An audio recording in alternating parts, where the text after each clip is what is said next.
chacun se met également entre les mains de l'Éternel. Pour la parole qui vient. Dis Seigneur, dispose de mon cœur. Dispose de mes oreilles. Dispose de mes yeux spirituels, Seigneur. Accorde-moi la bonne compréhension dans les temps qui a loué, Père. Oh Jéhovah, nous sommes dans un temps où le temps est nécessaire, le temps est important. Mais nous savons que Seigneur, il faut qu'un seul mot peut faire la différence. Donc Yahvé, sois celui, Père, qui conduit toutes choses, Papa. Que ton Esprit Saint parle, que le cœur de ton peuple, Seigneur, soit disposé, qu'il soit la bonne terre dans laquelle la graine de la parole, Seigneur, va être plantée. Que les oreilles soient filtrées, Éternel, parce que c'est toi, Jésus, notre Seigneur et Roi, qui a dit, prenez garde de la manière dont vous entendez. Donc nous voulons entendre de la bonne manière ce matin, dans le temps court qui nous est alloué, oh Yahvé. Nous voulons que nos yeux spirituels soient ouverts, afin que la bonne compréhension, qui est cette fertilisation dont les graines ont besoin de pousser, oh Jéhovah, puisse être notre portion ce matin. Nous voulons que ta parole grandisse en nous. Nous sommes les savants du précepte, Seigneur. Et nous voulons porter le fruit et le porter en abondance afin que notre Père aux cieux soit glorifié. Toi, les jardiniers, les grands jardiniers, dispose de chacun de nous ce matin afin qu'il y avait personne ne repart de la même manière qu'il est venu et que la compréhension de ta parole fait une différence dans nous. Que ton Esprit Saint dispose de ma bouche, éternelle, Dieu, de mes pensées, Seigneur, et qu'il y avait seule ta parole et ta volonté soit accomplie au milieu de nous. À toi seul, la puissance et le règne pour l'éternité à éternité. À Jésus le Christ, notre Seigneur et Roi, nous avons ainsi prié. Amen, amen, amen, amen. Alléluia, on va s'asseoir. Amen. Amen. La bonté et la fidélité de l'Éternel durera, nous durerons, vous durerez. Alléluia. À toujours, amen. Peu importe les sens qu'on le prend, la bonté et la fidélité du Seigneur sont éternelles. Amen, amen. Alors aujourd'hui, la prédication a pour titre la maison du Seigneur. Amen. La maison du Seigneur. C'est pas une prédication, c'est un partage. Un partage qui va durer 10 minutes ou 5 minutes selon ce que le Seigneur nous donne. Amen. La maison du Seigneur. Nous sommes tous d'accord, nous sommes dans la maison du Seigneur. Si ce matin, il y a la sœur Christabel qui nous invite chez elle, quand on arrive chez elle, on dit on est dans la maison de Christabel. Amen. Et on dit ici, c'est la maison du Seigneur.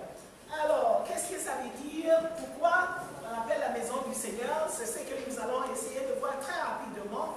Si je parle trop vite de grâce, dites-moi, s'il vous plaît, ralentissez, mais on sait que le Saint-Esprit en contrôle. Amen. Alors, on voit le psaume 122, verset 1. Psaume 122, verset 1. C'est le roi David qui dit, je suis dans la joie quand on me dit, allons à la maison de l'Éternel. Amen. Il y a combien de personnes qui viennent à la maison de l'Éternel en disant, bon, c'est dimanche matin, il faut aller à l'église, donc j'y vais. Ou bon, c'est mercredi soir, il faut la lecture biblique, donc j'y vais. Ou les gens qui disent, oh, j'ai soif de la maison de l'Éternel. Alléluia. David a dit, je suis dans la joie quand on me dit, allons à la maison de l'Éternel. Et ça nous pose tous des questions. Nous avons une période de dèche, de diète, de séparation, d'éloignement, on peut l'appeler tout ce qu'on veut. On nous a mis en jeûne forcé de la maison de l'Éternel. Combien même qu'on voudrait dire allons à la maison de l'Éternel, le gouvernement avait décidé que pas question d'aller dans la maison de l'Éternel. Mais moi je dis c'est l'Éternel qui a empêché d'aller dans sa maison. Amen. Parce que la Bible nous dit, amen, que quand Dieu détourne son regard de sa maison, les hommes peuvent faire ce qu'ils veulent de la maison. Tant que Dieu a sa faveur sur la maison, les hommes ne peuvent pas prendre des décisions par rapport à sa maison. Mais quand l'Éternel détourne son regard, il avait dit aux enfants d'Israël, s'il détourne son regard d'eux et de sa maison, les temples ont été détruits à cause des péchés des enfants d'Israël. Donc c'est à chacun de nous de méditer ce temps que nous venons de traverser. Donc on dit, le temple c'est quoi? Le temple c'est le lieu, d'abord, qui est consacré au culte d'une divinité. Okay? Donc la maison de Dieu est l'endroit où on vient pour célébrer notre Dieu, pour servir notre Dieu, pour partager un culte au nom de notre Dieu. Donc on se demande, est-ce que ce sont les hommes qui ont décidé du temple? Est-ce que c'est un homme qui a décidé que bon, d'accord, à partir de maintenant, on va faire une église, on va... Ok? La Bible nous dit que dans Exode chapitre 20, donc on va voir, les enfants d'Israël ont été sortis de la terre d'Égypte en... Maman, donc, pourquoi est-ce que tu es assise là-bas? À cause de quoi? De quoi? Non, je suis désolée. Même s'il fait chaud. Je suis la première à transpirer. Donc, alléluia. Alléluia. Amen. Donc, Exode chapitre 20, on dit que les enfants d'Israël sont sortis de la terre d'Égypte. Dans Exode chapitre 14. Et de Exode chapitre 14 jusqu'à chapitre 20, on sait tout ce qui s'est passé. Ils ont murmuré, ils n'étaient pas contents, chacun faisait ce qu'il voulait. Voilà, ils contestaient Moïse et tout ça. Alléluia. Maintenant, quand on arrive à Exode chapitre 20, Dieu demande à Moïse, maintenant il va se révéler à son peuple, et son peuple se prépare, et tout ça. D'accord? Là, vous allez pouvoir le lire, mais je ne vais pas aller là-dedans. En Exode 20, 24, Dieu dit maintenant aux enfants d'Israël, son peuple, pour la première fois, vous m'élèverez un autel de terre sur lequel tu m'élèveras un autel de terre sur lequel tu offriras tes holocaustes et tes sacrifices d'action de grâce, tes brebis et tes bœufs. Partout où je rappellerai mon nom, je viendrai à toi et je te bénirai. Amen. Ça veut dire que ce n'est pas n'importe où que tu vas choisir pour bâtir cet autel. C'est là où je rappellerai mon nom. C'est dans ce lieu-là que je viendrai à toi, parce que tout ce que vous allez faire dans ce lieu est à moi. Donc ce n'est pas vous qui décidez, c'est moi qui décide de ces lieux. Et après, c'est là-bas que vous allez vous rencontrer, parce que c'est là où j'ai mis mon nom, et vous allez vous réunir en mon nom, et je vous bénirai. Amen.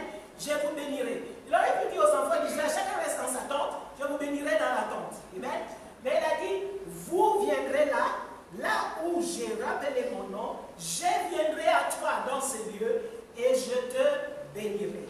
Donc, en Deutéronome chapitre 12, versets 4 à 7, Deutéronome chapitre 12, versets 4 à 7, on va aller petit à petit. C'est toujours Moïse qui est en train d'expliciter les lois, les règles de Dieu aux enfants d'Israël. Et Dieu dit, vous êtes parmi un peuple, vous partez dans les nations où les peuples, chacun, c'est-à-dire quand tu arrives là où les gens ont les... on appelle ça comment? Les gens font les gargarismes, on peut dire. Quand tu passes ici, tu passes là-bas, il y a un hôtel, il y a un hôtel, il y a un hôtel. Ça veut dire que chacun élève un hôtel selon les dieux qu'il veut adorer, etc. Et Dieu dit, vous n'agirez pas ainsi à l'égard de l'Éternel, votre Dieu. Mais vous les chercherez à sa demeure. Et vous irez au lieu que l'Éternel, votre Dieu, choisira parmi toutes vos tribus pour y placer son nom. Amen. La maison de l'Éternel est la maison où il a placé son nom.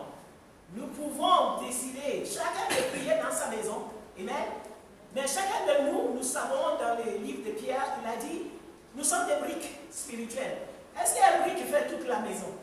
Le brique ne peut pas, même si le brique est joli comme tout, amen, la beauté du brique est quand il fait partie d'un édifice. Amen. Et à ce moment-là, même s'il y a une brique qui est un peu cassée, la beauté des autres briques permet de cacher un peu. Amen. Et il est dans la maison. Donc, et on dit que, est-ce que quelqu'un peut tout seul.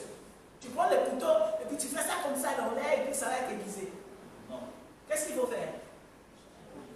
Il faut chercher. Il faut chercher. Même si tu n'as pas de ligne. Il faut chercher un autre couteau. Amen. Si tu as deux couteaux, tu peux aiguiser le couteau. Amen. Même si tu n'as pas de ligne, même si tu n'as pas quoi que ce soit. Amen. Mais un couteau tout seul, il ne peut pas aiguiser. Si à partir du moment où il devient là maintenant, on ne peut pas traduire, mais là à partir du moment où il ne coupe plus, c'est fini, hein? Il faut un autre couteau pour qu'il puisse être aiguisé. Amen. Et donc Dieu parle de la maison où son nom est placé. Et quand les briques spirituelles forment cette maison, c'est pour la beauté de l'Éternel. Il n'y a aucune brique qui va dire « Je suis plus beau que les autres ». Alléluia. Ou aucun brique qui va dire que « Oh, écoutez, par contre, si un brique se déplace, les autres briques peuvent tenir en place. » Amen. Mais comme chacun veut tenir sa place, chacun s'incruste dans la place qu'on lui a donnée afin que l'édifice soit pour la gloire de l'Éternel. Je dis un petit truc, je ne fais pas l'électricité, mais je suis en train de regarder que pour qu'il y ait une lumière, est-ce qu'un seul fil peut donner la lumière? Il faut? Alléluia. Amen, amen. Il faut deux fils. Donc, vous voyez, quand Dieu dit là où deux ou trois personnes sont réunies en mon nom, je suis au milieu d'eux. Amen. Et que Dieu aime sa maison. Il aime sa maison. Amen. Que nous ne simplifions pas trop les choses en disant oh, c'est la maison, moi je prie chez moi. Non. Dieu aime sa maison parce que c'est le rassemblement des croyants qui s'unissent. Et quand il y a deux ou trois personnes qui sont unies en son nom, il est au milieu d'eux. Alléluia. Alors il dit donc l'endroit où il aurait placé son nom. Il dit c'est là, dans cet endroit, que vous allez présenter vos holocaustes, vos sacrifices, vos dîmes, vos prémices, vos offrandes, en accomplissant d'un vœu vos offrandes volontaires et le premier-né de votre gros bétail. Maintenant, quand on est obligé de prier chacun chez lui, où est-ce qu'on présente nos holocaustes? Nos dîmes. Tu vas les présenter où? Donc les dîmes étaient en vacances. Amen, amen. Les dîmes étaient en vacances, les offrandes étaient en vacances, tout était en vacances. Parce que quand il n'y a que dans la maison de l'Éternel, alléluia. Et moi je vais vous dire un truc, je glorifie le nom du Seigneur parce que le Seigneur nous a prouvé qu'il est au milieu de nous. Pourquoi? Il y a beaucoup d'églises qui sont obligées de déménager. Ils arrivent dans un lieu, on place le nom de Dieu, on consacre le lieu, et puis dans 7 ans, on déménage, on va dans un autre lieu. Mais pour le ministère du vrai cercle, alléluia, l'Éternel nous a emmenés ici, amen, et il a prouvé que quand on a placé nos pieds dans ce lieu, c'était devenu à lui, celui qui nous a emmenés ici, et il nous permet de garder son nom dans ces lieux, et nous disons que son nom soit glorifié. Alléluia. Alors donc il dit, c'est là que vous mangerez devant l'Éternel, votre Dieu, et que vous et vos familles, vous ferez servir à votre joie tous les biens par lesquels l'Éternel, votre Dieu, vous aurez béni. Alléluia. La maison de l'Éternel n'est pas, c'est vrai dans le Nouveau Testament, c'est vraiment quelque chose, c'est un enseignement sur lequel on va revenir. On dit que vous êtes le temple de Dieu. Alléluia. Mais il y a des choses qui doivent se faire dans le temple. Comment tu vas le faire si tu es tout seul chez toi? Amen. Il faudrait que nous ayons une bonne compréhension des choses de l'Éternel, la maison de Dieu. Et donc, nous savons que David a dit dans le psaume 69, il dit, les ailes de ta maison me dévorent. Voilà, les ailes de ta maison me dévorent. Je ne peux pas rester tranquille. Ta maison, quand David a dit, pour la petite histoire, vous savez que quand David, de son vivant, il n'y avait pas de temple. Vous êtes d'accord? Parce que le temple a été construit, le premier temple a été construit par Salomon, son fils. Donc, il n'y avait pas, mais il y avait le tabernacle. D'accord? Et il considérait partout où Dieu a mis son nom, c'est sa maison. Et il voyait comment, dans le psaume 122, il voyait comment, après, quand le temple serait bâti, comment les peuples allaient se déporter ou allaient se rassembler au temple. Et il voyait que ce n'est qu'une joie. Ce matin, au Gabon, c'est une victoire, c'est une joie, une victoire auprès de notre Dieu qui nous a accordé cette grâce d'ouvrir les portes des églises et une victoire pour la nation parce que les croyants peuvent se réunir. Je dis, ce n'est pas une question de 50, ce n'est pas une question de 100. Notre Dieu dit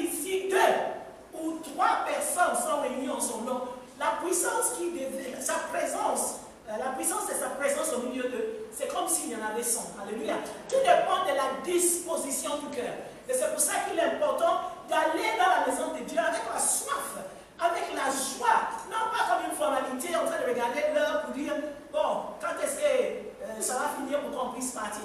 Mais nous disons, même si c'est 1 heure, nous allons faire que Dieu soit glorifié. Amen. Je vais vous donner un autre, 1 Roi 9:3. Ça, c'est après que Salomon avait bâti le temple et qu'il a fait ses offrandes, son holocauste.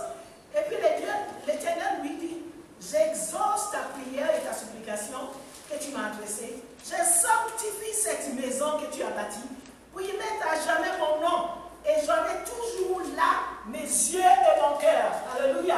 J'aurai toujours là mes yeux et mon cœur. Ça veut dire qu'il y a beaucoup de choses que nous pouvons dire par rapport à la maison de l'Éternel. Amen. Jésus est aussi celui qui est parti au temple. Il a vu les gens en train de vendre au temple et il les a chassés. Ses disciples n'avaient pas compris. Alléluia. Je vais le répéter. Les disciples de Jésus n'ont pas compris comment Jésus peut être dérangé qu'il y a des gens qui vendaient au temple. Ils n'ont pas compris. Donc, voyez, ce n'est pas parce qu'on est croyant qu'on peut comprendre le zèle de la maison de l'Éternel. C'est par révélation. C'est après, quand Jésus les a chassés, tout ça, ils se sont rappelés de ce que David a dit dans le psaume 69, les ailes de ta maison me dévorent. Qu'ils ont compris, mais c'est pour ça qu'il y a quelque chose. On a des croyants, et puis on a des croyants qui sont zélés pour la maison de Dieu. S'il vient et qu'il voit qu'il y a un papier par terre, il ne peut pas être tranquille. S'il vient et il trouve qu'il y a des toiles d'araignée, il ne peut pas être tranquille. Parce que pour lui, c'est la maison de l'Éternel. Et la maison de l'Éternel doit respecter certaines règles. Il doit être dans un certain état. Il est important. Je ne peux pas faire des cris, de voix, n'importe quoi à la maison de l'Éternel. Parce que la maison de l'Éternel, c'est plus que la maison du président. Et de la même manière qu'on ne peut pas aller dans la maison du président pour faire n'importe quoi, la maison de l'Éternel doit être dans nos cœurs. Ça veut dire que même quand nous sommes dans nos maisons, nous avons soif de venir dans la maison de l'Éternel. Parce que c'est là où se trouve son nom. C'est là où il a dit qu'il rencontre son peuple. C'est là où il a dit que mes yeux sont là. Mon cœur y est. Alléluia. Et donc ce matin, nous voulons glorifier le nom de l'Éternel, notre Dieu, notre roi. Surtout le ministère du verset. Alléluia. Parce qu'il nous a prouvé qu'en effet, dans ce lieu, c'est lui qui règne. Que son nom soit glorifié. Alléluia. Et même si ce n'était pas prévu, c'est depuis vendredi, le Seigneur me dit, son peuple se rencontre, il faut faire la Sainte Seine. Il faut la Sainte Seine pour ce matin. Alléluia. Donc nous allons nous lever, nous allons remercier et glorifier l'Éternel pour sa parole, pour ce rappel qu'il nous donne de l'importance de sa maison. Alléluia. On aura toujours l'opportunité de revenir là-dessus. On peut toujours poser des questions sur WhatsApp là-dessus. Lèvons nos voix, prions. Je vous en prie, soyons disciplinés. C'est qu'il y a 1 heure nous demande, c'est de discipline dans nos gestes, dans nos actes, dans tout ce que nous faisons. Éternel, notre roi et notre Dieu, nous te disons merci. Merci Seigneur, parce que tu nous as donné une maison, Père. C'est quelque chose que les orphelins ne trouvent pas. C'est quelque chose que certaines personnes, les SDF, n'ont pas. Mais tu nous as donné une maison. Tu as préparé une maison pour ton peuple. Là où, Seigneur, c'est toi qui es le chef, là où c'est toi qui règne, là où les chargés, les fatigués, les dépassés peuvent se trouver, là où même les hommes et les femmes de foi peuvent venir, Seigneur, pour recevoir davantage de toi, de ton esprit, de ta lumière, de ta présence. Nous te glorifions, Seigneur, de ce que tu sais de quoi, ce de quoi nous avons besoin, et tu nous les donnes même avant que nous ouvrons nos bouches. Oh Père, ce matin, nous voulons te dire merci. Merci, Seigneur, de nous recevoir encore dans ta présence. Merci encore, Seigneur, nous sommes comme les enfants qui ont fauté, Seigneur, et qui ont été éloignés de la maison, Père. Et que ce matin, tu nous reçois avec le même amour, le même empressement, le même, oh Seigneur, charité. Jéhovah, béni sois-tu. Merci, Seigneur. Merci, Seigneur, de nous donner encore, Seigneur, oh, papa, cette joie de partage. De nous donner encore, Seigneur, cette chaleur de ta présence et de ton amour. Oh, à toi seul l'honneur, la majesté et la gloire. À Jésus le Christ, notre Seigneur, notre roi. Nous avons ainsi prié. Et nous voulons, Père, tous ceux qui veulent participer à cette Sainte Seine. Tu sais que ton peuple a été affamé. Ton peuple, Seigneur, a été éloigné de toi. Ils n'ont pas pu participer, Seigneur, de ce repas. Ce n'est pas agapé, ce n'est pas que la manifestation de l'amour, la grandeur de ton amour, de ce que dans ce repas nous sommes rappelés que nous avons un Seigneur, un Sauveur qui nous a tellement aimés, qui s'est offert, pour nous.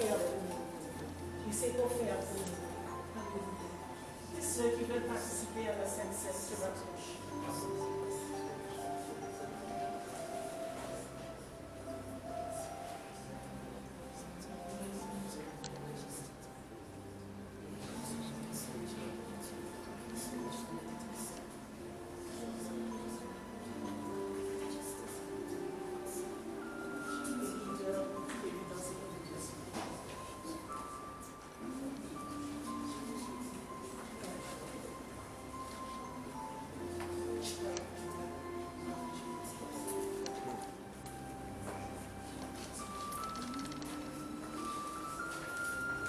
Seigneur Jésus, nous voici autour de cette table.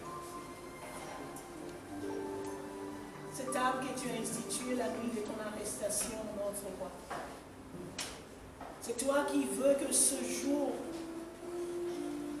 de retour dans ta maison, de ton peuple, Seigneur, de brebis, de ton pâturage, nous soyons, Seigneur, autour de cette table.